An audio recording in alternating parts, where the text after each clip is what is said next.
Hey everyone! Today what I'm going to do is finish setting up the drip irrigation system to all of my raised beds. So I started setting up the drip last week. I'm using the Proven Winners WaterWise system. I think it works really well, but I didn't have enough pieces in order to complete every single raised bed on my deck. So I ordered more. They just came yesterday, and I'm going to finish setting all of it up today just in time for us to be out of town for the weekend. These are the parts I needed in order to finish up setting the drip system up. The tubing came in the original kit, and then the original package also came with only 10 of the emitters, 10 of the barb tees, and 10 of the support stakes. So I ordered 20 more of each, and hopefully that's enough, but if not, I'll just order some more. Here's a look at where we're at so far. So I have the drip hooked up to the timer. I was able to get the emitter set up in this raised bed here, this second raised bed, and these 3 large grow bags. So the plan for today is to extend it to this bed, run it along one of the cracks in the deck, and set up this bed as well. This is the end of the system right now, so it just ends with an emitter. What I have to do is take the emitter out, put in a T-bar, rerun this emitter, and then I can continue to extend the tubing. Also, as a random side note, the best outfit for this task is overalls, because I basically have all the pieces I need in my different pockets, so as I'm working my way around, I can just grab what I need and go. So for here, I actually ended up taking out the emitter that was directly in the tube, and instead of using the T-bar, I actually used one of the crossbars. And the reason for that is because this is where I'm going to split off the tubing so that one runs up here, and then the second one fits pretty nicely right in the crack between the 2 boards on the deck, and that's gonna run up into this bed.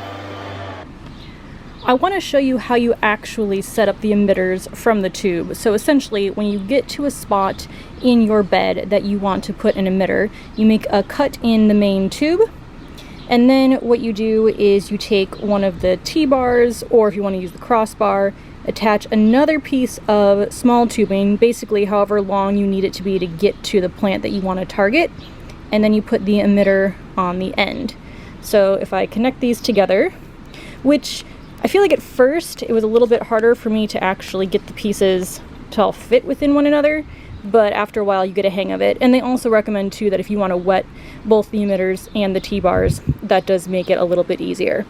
So once you have the emitter set up, all you need to do is attach a stake like this, and then stick it in your bed wherever you want it to go. And then just keep adding more tubing until you're done with your garden. Okay, so we are done with the remaining 2 elevated beds, and I actually still have a few pieces left. So if I either decide I need more emitters in any of the beds, or if I want to start adding drip to some of these smaller containers, I'll be able to do that. So I still have extra drip tubing, the emitters, and all of the T-bars. But I just want to show you really quick what I did. So I ran the tubing up from here into this bed.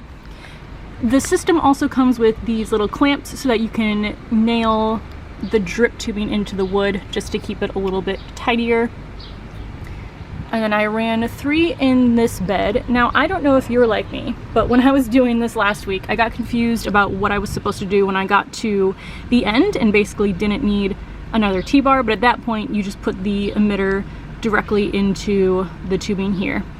So this bed is done. This larger bed here, I have 6 emitters. Again, we'll kind of see if that amount works. Right now I have the system set to run every morning at 6 a.m. It seemed like that worked pretty well this morning. Once it starts to get hotter, I might have to run it twice a day, maybe for a little bit longer time periods, but we'll see.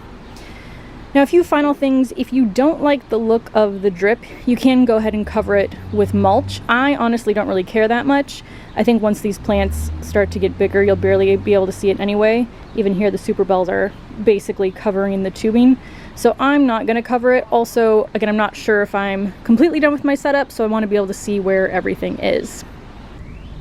Let's do a test run just to make sure everything is working properly. So on this timer, I just go to manual, choose how long I want it to run. Let's just have it go for 4 minutes and then wait and see if all the drips are working. I think you can see that, but this is the furthest emitter away from the hose faucet and everything seems to be running through. So I'm super excited to have this finally complete and set up. Okay, well I am back inside because it was too warm outside. I don't think I recommend setting up your drip at noon on a very hot day, but everything went really well. It was super easy to extend the drip system. Again, if I wasn't stopping to record, I think it maybe would have taken me 20 minutes. I still have extra pieces if I need to extend it like I mentioned, but I'm really excited to start using it and basically not have to worry about my garden as much as I do right now. So if you have any questions, let me know in the comments below. Thank you so much for watching and I'll see you in the next video. Bye.